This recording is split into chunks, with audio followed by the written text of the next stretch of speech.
Bom dia, boa tarde, boa noite. Deixa eu só ajeitar a luminosidade dessa bagaça daqui então. Essa aula é voltada para os alunos do segundo ano do Colégio Alfenísia Freire, disciplina é Artes. Artes. E a gente vai dar continuidade ao assunto a respeito do movimento underground e o mainstream, para a gente finalmente fechar essa bagaça, beleza? É o seguinte, então, galera, a gente começa com o finalzinho lá da página. Eu não sei que página é essa de vocês, mas de acordo com o que a gente tinha terminado na aula passada, a gente vai começar com o seguinte. Apesar de ser um crítico ferrenho, os que usam de má fé o underground como ferramenta de ascensão comercial e elevação do ego e do status, também não consigo entender os mais radicais, extremistas e conservadores do underground. E aí a gente vai ter explicaçãozinha por quê. Geralmente são pessoas que preferem desenvolver seus trabalhos e ideias de forma mais precária possível, alegando ser isso o verdadeiro underground. Porém, uma coisa não tem a ver com a outra.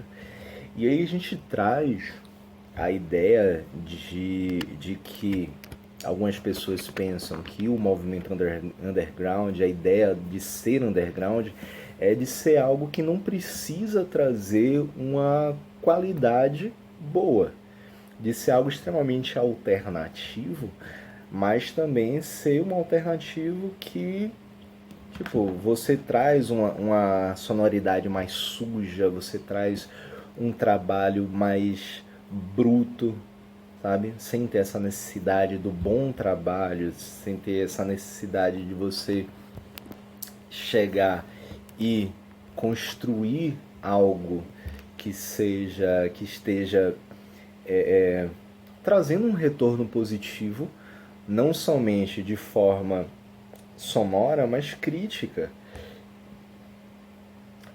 E aí ele continua aqui dizendo o seguinte: como todos bem sabemos, a diferença maior entre o mainstream e o underground está na questão estrutural dos eventos, já que um detém maior poder econômico para usar e abusar de bons equipamentos e locais para a realização de suas atividades, porém sempre há um preço a pagar para poder ter acesso a eles. E não é preciso explicar o porquê disso, pois vocês já sabem de qual. Em contrapartida, temos underground que geralmente não dispõe de recursos suficientes para executar de forma totalmente satisfatória seus eventos, mas o diferencial está exatamente aí. Mesmo sem uma base estrutural boa, o que supra as necessidades dos que desenvolvem as atividades e os eventos acontecem e alcançam seus objetivos. Então é a ideia de que nem sempre se dizer que o underground signifique algo que precise ser sem qualidade. Eu tô com meu olho inchado. Ser algo que significa sem qualidade.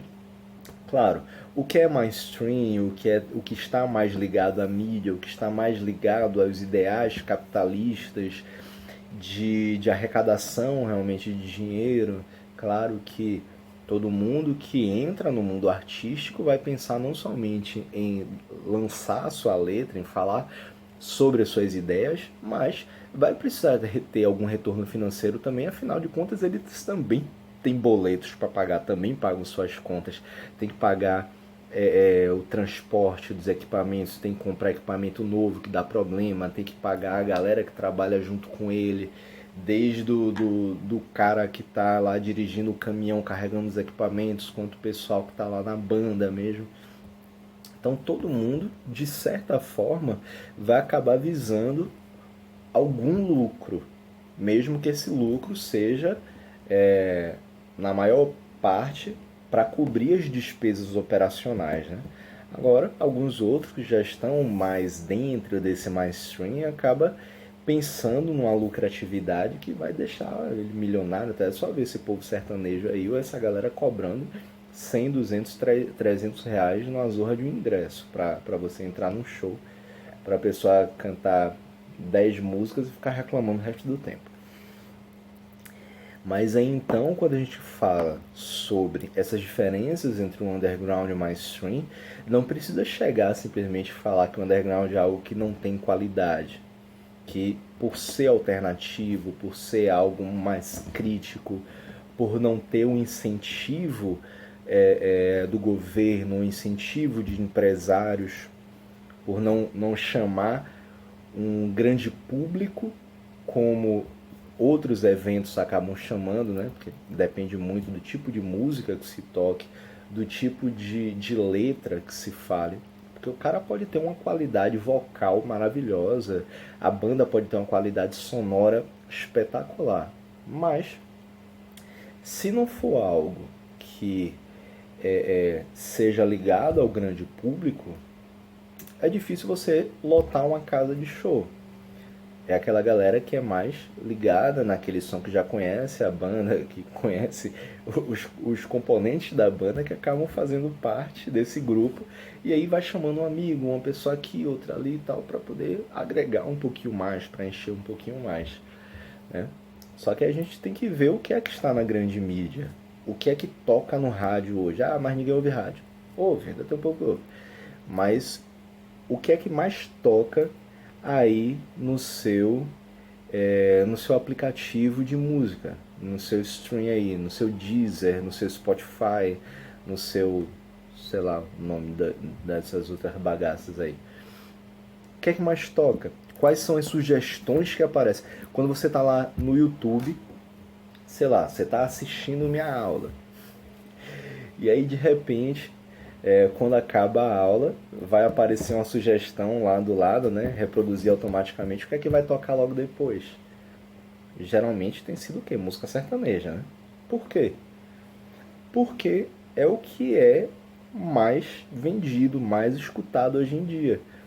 É o que, digamos assim, fazendo uma comparação bem sacana mesmo, é como se o sertanejo em algum momento da sua vida tenha sido underground, lá quando o sertanejo ainda era aquela música mais sertanista mesmo, de modão de viola, década de 60, 70, que eram poucas pessoas que curtiam, mas quando começou a alcançar o grande público, começou a ir tocar no Faustão, começou a ir tocar em Raul Gil, nesses programas de auditório, foi ganhando mais e mais adeptos, mais e mais público. Mesmo que algumas vezes eles tenham uma qualidade sonora um tanto quanto duvidosa, né? Davinho Novaes que o diga. Mas, enfim, voz insuportável. Mas, não, tem gente que gosta, eu respeito isso, tá? Não respeito por nenhum. Claro, tem gente que tem mau gosto, né? Fazer o quê? Mas, enfim. Onde é que eu tava? Aqui. Coloquei essa questão em xeque porque, assim como o mainstream está tendo acesso ao underground, o underground também está tendo acesso ao mainstream, só que de uma forma um pouco mais tímida. Aí diz assim, opa, como assim se vender? Outro dogma dos homens das cavernas do underground, que o que viria a ser um vendido tocar em uma estrutura melhor? Não mesmo. Muitas bandas aclamadas, exaltadas e até idolatradas pelos mesmos radicais extremistas e conservadores do underground tocam em eventos de grande porte mundo afora. Contudo, nunca se venderam. Como explicar essa façanha? E aí a gente pode trazer um exemplo, não vou dizer um exemplo clássico exatamente, porque depende muito da forma que vocês conhecem essas bandas, né? Mas digamos que, geralmente quando a gente encontra umas bandas covers aqui em Sergipe, elas são ditas bandas pertencentes a esse mundo underground.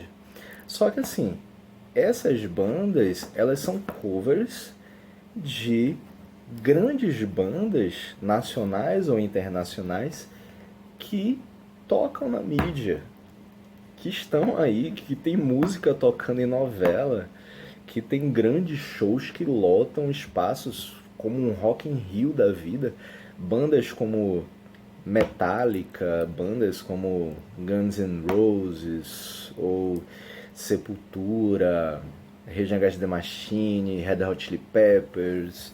Vocês vão encontrar essas bandas fazendo parte de um grupo que pode ser considerado um grupo mainstream, só que eles continuam, sem problema nenhum, trabalhando suas músicas como uma forma crítica, como uma forma de mostrar a realidade de um mundo que, mesmo que eles não vivam, mas que eles buscam dar voz a esse mundo.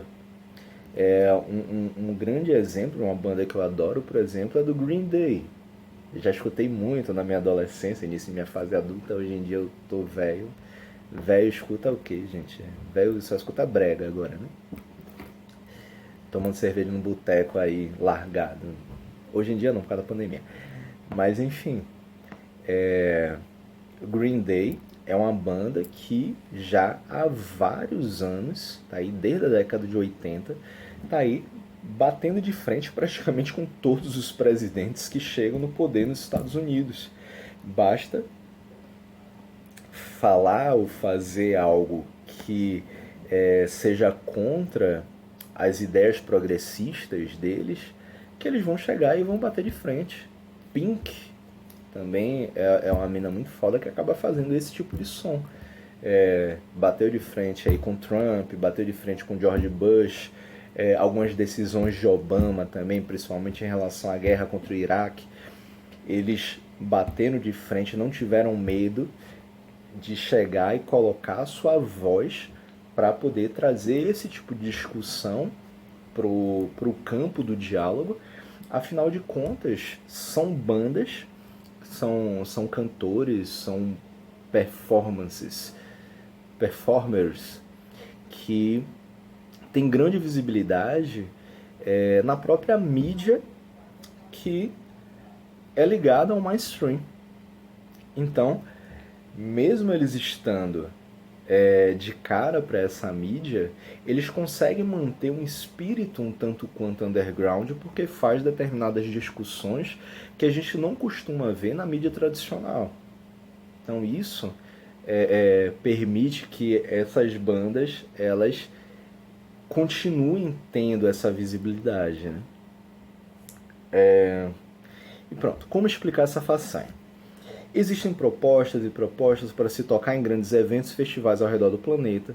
Existem propostas para assinar com selos e gravadores. Existem bandas e bandas de toda parte. São elas que fazem as escolhas. Se você almeja fama, sucesso e dinheiro como objetivo, mesmo que para isso ceda aos pedidos e imposições de gravadoras para fazer um som assim ou assado, por ser mais vendável e aceito, ou escrever letras sobre movimentos pélvicos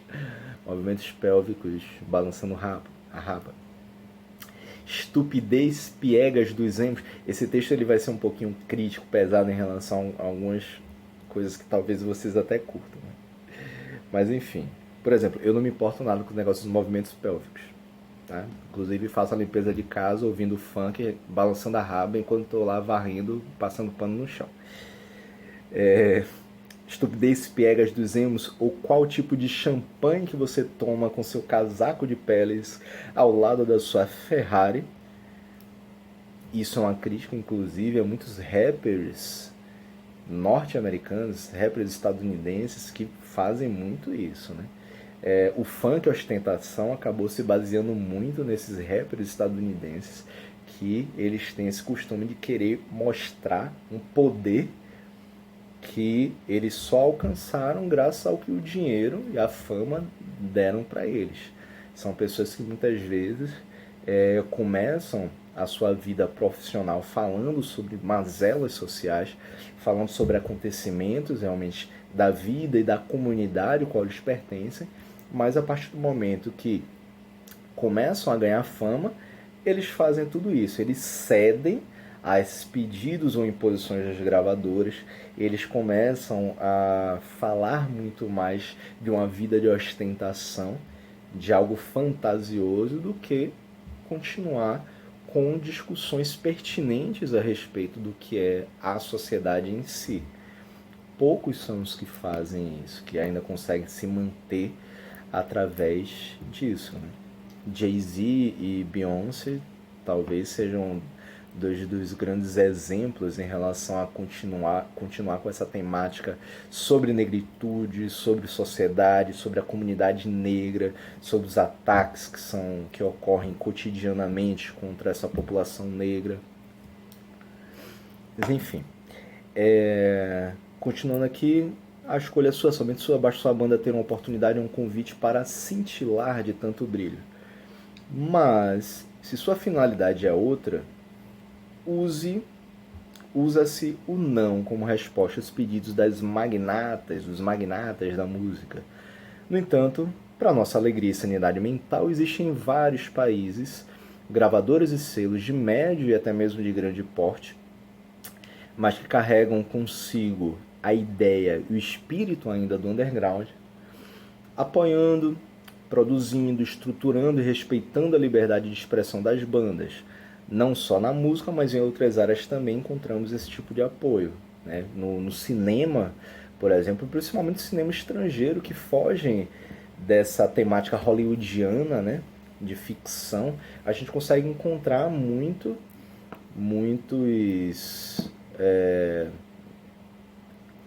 estúdios que trabalham com esses temas ditos temas transversais.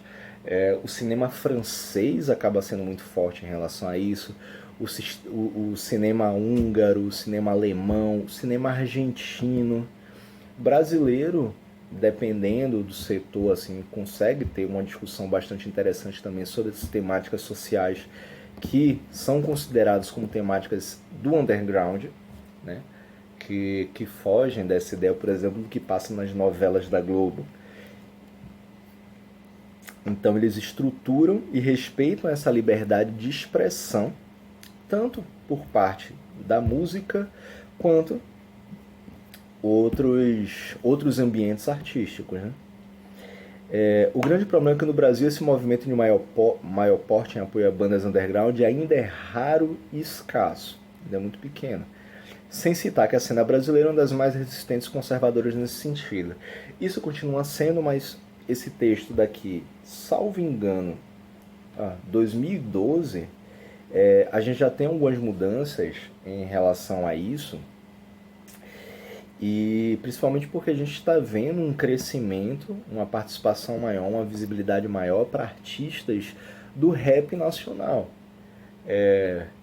A gente vê Rincon Sapiência, Djonga, BK, até o próprio Freud, que eu fico meio assim, Haikais, que eu também não suporto, mas são artistas do rap que é considerado como underground até hoje, por conta do tipo de temática que eles tratam em suas músicas, por ser o tipo de música que ainda não se costuma ouvir em rádios, não se costuma ouvir e ver esses artistas na televisão, mas quando se fala de um show deles, lotam. O show de Djonga no ano passado, aqui no... esqueci o nome. Festival de São Cristóvão. Foi Djonga ou foi Rincon Sapiência? Eu não fui. Mas enfim, a galera falou que lotou, foi sensacional. A gente vê a divulgação da galera assim no Instagram, no Facebook, Twitter e tal. E a quantidade de interação que o público tem com eles é espetacular. Os ingressos, quando tem show, os ingressos se esgotam rapidamente porque eles conseguem, mesmo fazendo parte do underground, conseguem manter, através dessas gravadoras que dão liberdade de expressão para eles serem quem eles são, eles conseguem manter essa ideia, manter aquilo que eles querem dizer, que eles precisam dizer a respeito do que é a sociedade, do que é a comunidade a qual eles vivem, que é a sociedade que a gente vive no momento.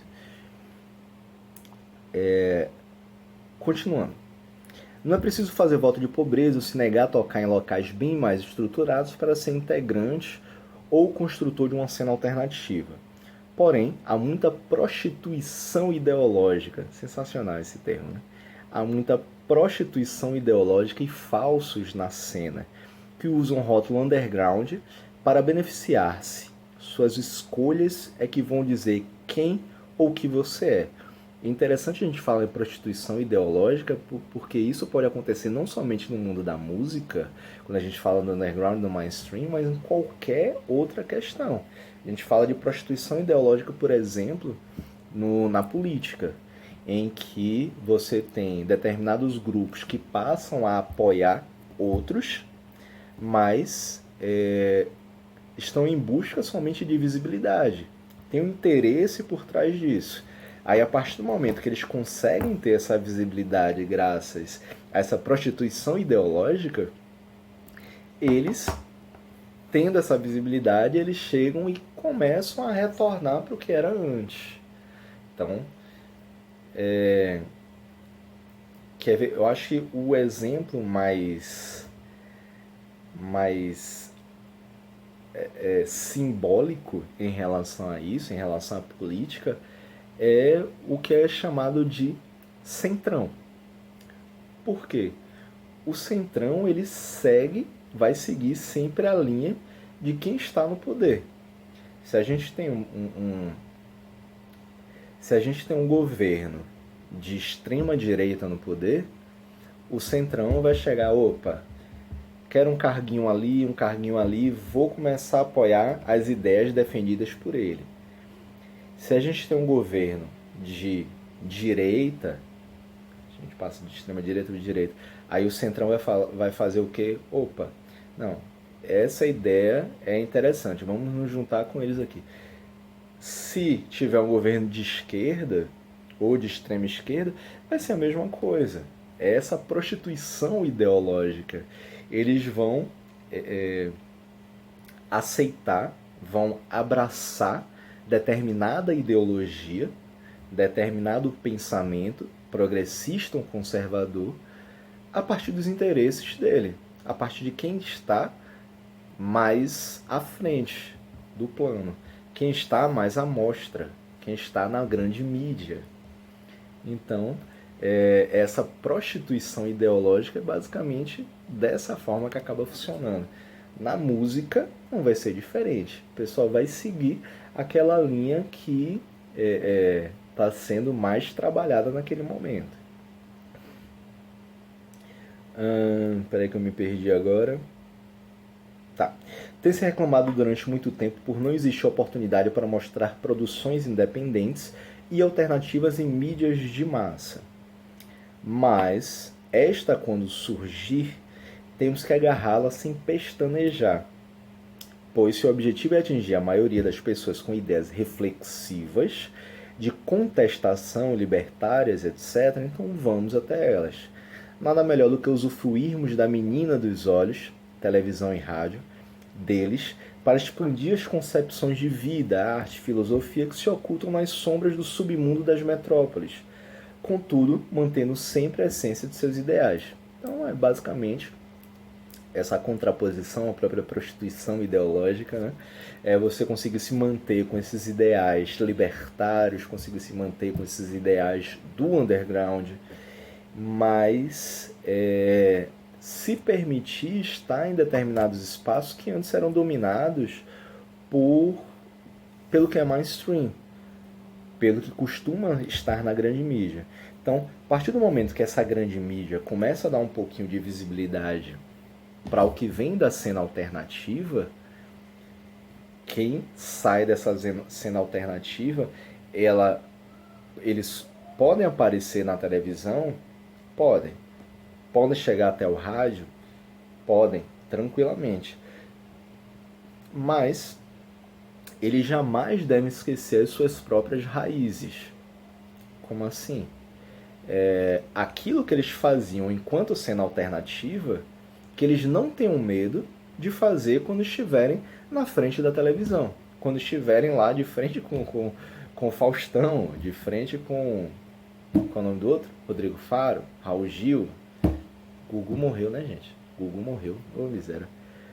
Então, quando estiver nesses palcos, nessa quando eles tiverem essa visibilidade maior, eles não deixarem para trás a história deles, o que eles costumam falar em suas músicas, o que eles costumam falar em suas letras, em seus textos, em suas palavras mesmo.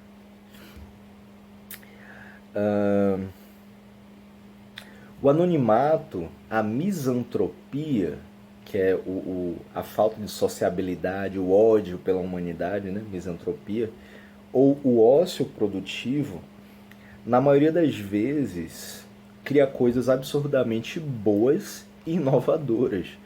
Por incrível que pareça, esse afastamento da realidade, o afastamento da sociedade pode muitas vezes trazer muita coisa interessante. Porque você tem um momento de reflexão muito mais forte, né? Porém, uma ideia, quando não é posta em prática ou exposta aos olhos alheios, se limita apenas a uma ideia sem função, sem vida ou valia alguma. Então, fez algo interessante? Mostre. Põe as caras no mundo aí e mostre essa bagaça pra galera ter acesso. Reflexões, filosofias, ideologias, pensamentos. Claro, desde que sejam embasados em alguma coisa verdadeira. Então não adianta inventar qualquer história aí, qualquer fake news aí e querer jogar como uma ideia inovadora, porque o máximo que você vai ser é uma chacota, né? Por isso devemos usar as armas dos dominantes como contra-ataque. Como contra-ataque equivalente. Se a televisão, o rádio e diversos meios de comunicação em massa são usados para manter o controle, por que não os usarmos para alertar as pessoas disso? A internet está aí para isso, né? A gente vê uma diminuição grande, principalmente com esse texto de 2012. A gente está 8 anos depois, um avanço tecnológico absurdo já desde lá. A gente vê que a televisão e o rádio, eles diminuíram um pouco sua zona de influência, pelo menos nos grandes centros urbanos, ainda alcança bastante o interior, né? Mas nos grandes centros urbanos ele acaba perdendo um pouco de força para a internet, para os podcasts, para os streamers, para os youtubers. Então a facilidade de acesso que as pessoas têm a essas redes hoje em dia facilita essa difusão das ideias, né? Essa divulgação dessas ideias. Então, se utiliza agora para que as pessoas possam alertar fugir dessas outras ideias mais conservadoras. Obviamente não é tão simples assim, mas não é impossível. A real situação é essa. Peraí que me perdi. Voltei. A real situação é essa. O underground está subdividido em níveis que mais parecem mainstreams dentro do underground, como também podemos encontrar um pouco vestígios de underground em alguns segmentos do mainstream. Mas todo cuidado é pouco para não se intoxicar ou intoxicar com esse meio traiçoeiro. Enquanto não aparece ninguém disposto a abrir as portas para a verdadeira cultura underground, iremos continuar criando nossos próprios meios e vias de resistência e fodam-se as propostas e convites de grandes produtores capitalistas que tentam deturpar os objetivos, as ideias e a essência do underground. Não me entendam como um oportunista de plantão, à espera de um pote de ouro no fim do arco-íris. Mas não podemos mais ficar enclausurados trocando informações apenas em nosso meio, mas sim expandi-lo. Pois muita gente anseia por isso, porém não sabe como chegar ou conseguir. Isso daí é uma reflexão que vocês podem ter bastante, vocês podem chegar e pensar, pesquisar e tal, para poder falar a respeito disso. Qual a importância de que esses grupos, sejam musicais, sejam artísticos, no contexto geral, ditos alternativos, com a importância deles conseguirem conquistar determinados espaços para poder levar as suas filosofias, para poder levar as suas reflexões adiante. Porque, realmente, muitas vezes, eles têm ideias espetaculares a respeito de mundo, visões maravilhosas a respeito de mundo, só que eles não têm esse grande alcance, né? A internet tem ajudado bastante a difundir suas vozes? Tem, mas ainda acaba sendo muito pouco em relação à influência que as grandes mídias possuem, televisivas ou radiofônicas. Né? Ou até, se a gente for falar de canais de YouTube, quem são os grandes canais hoje de YouTube? Quem são os grandes YouTubers? Esses de mais de 10 milhões de seguidores, sei lá. Eles têm um grande poder de influência, sendo que nem sempre eles fazem conteúdo de muita qualidade.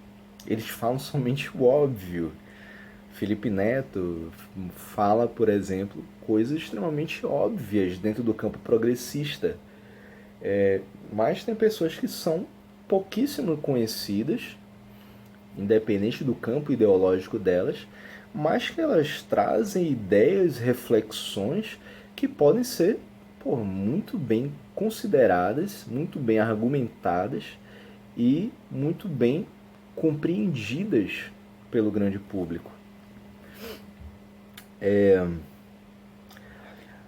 A cegueira que a alienação e a ignorância causa nas pessoas não mostra meios delas se livrarem ou buscarem a cura. Por isso, devemos usar várias estratégias de luta para alcançar o máximo de mentes possíveis. Criar zines, são revistas, né? Informativos, jornais, artes, panfletos, pichações, grafites, músicas e uma vasta produção cultural subversiva. Lembrando, esse texto daqui é de 2012, então em 2020 a gente já tem esse avanço, esse esse boom informativo, melhor do que boom da informação, esse boom informativo através dos canais da internet. Twitter e YouTube mesmo são dois canais que eu falo bastante. O Facebook começou a cair um pouquinho mais por agora, mas Twitter, YouTube e o outro, qual é? O Instagram, eles acabam sendo canais ainda de uma difusão absurda dessas ideias. Muito grande mesmo. Então, criar essa vasta produção cultural subversiva, alternativa, de alerta ou de contestação sociopolítica para ser mostrada e exposta apenas para membros do mesmo movimento. É o mesmo que vender gelo para esquimó. A importância de você fazer algo que não fique somente dentro da sua bolha, ela possa se expandir e alcançar outras pessoas, né?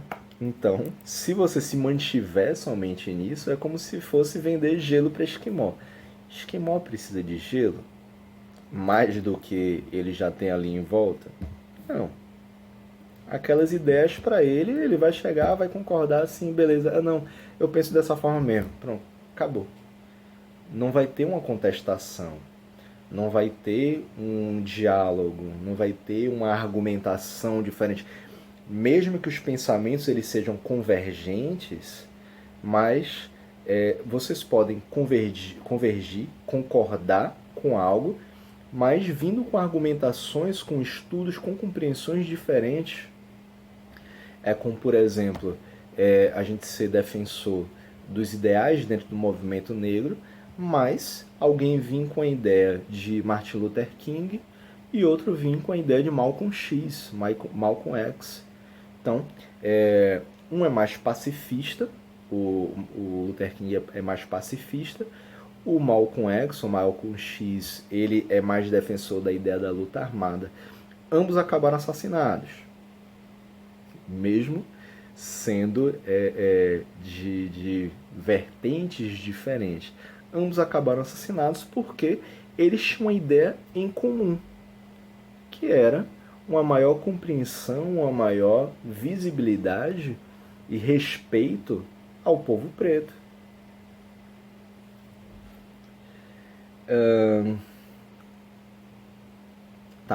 Pois todos, ou a maioria, ali já detém essas informações e conhecimentos sobre as questões mostradas. Com isso, quase tudo é válido para se chegar o mais próximo possível de uma sociedade livre, mais livre de verdade, crítica, questionadora, autogestionária e emancipada das garras elitistas e manipuladoras dos dominantes.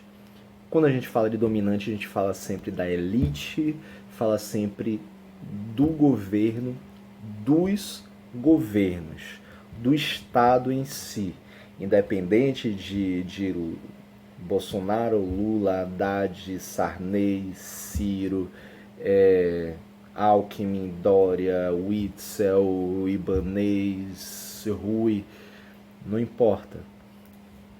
Eles fazem parte de uma cultura elitista, de uma cultura dominante, que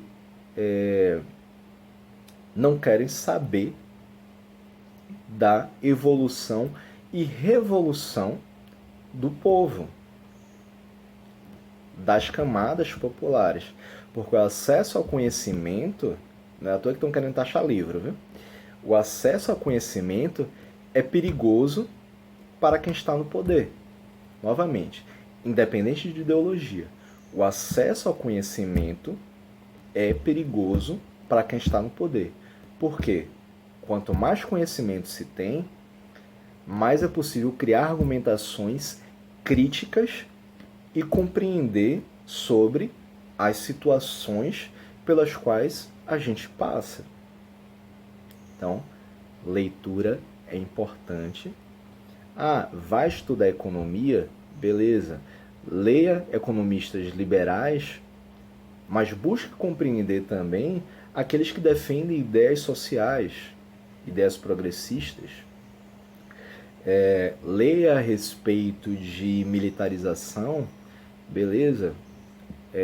Leia Ustra, já li os 2 livros de Ustra, mas leia também aqueles que foram contrários à ditadura militar. Seja chamado de regime militar ou seja chamado de ditadura militar, o importante é que você leia os 2 lados para buscar uma compreensão, uma argumentação. E se você não tem acesso ao conhecimento, se você não tem acesso principalmente às divergências, você não tem capacidade de criticar nenhum dos lados. Afinal de contas, você só vai ser basicamente alguém extremamente manipulado pelas mídias hegemônicas, pelas mídias dominantes, e vai ficar só repetindo o mesmo discurso de quem está no poder lá. Basicamente isso. Então, essa importância do movimento underground é contestar, criticar, mas compreender o que existe de mundo ao redor, a partir do conhecimento, a partir do estudo. Galera, a gente termina por aqui a respeito do movimento underground e próxima aula a gente começa a trabalhar com hip hop cá no Brasil, beleza? Valeu, tchau!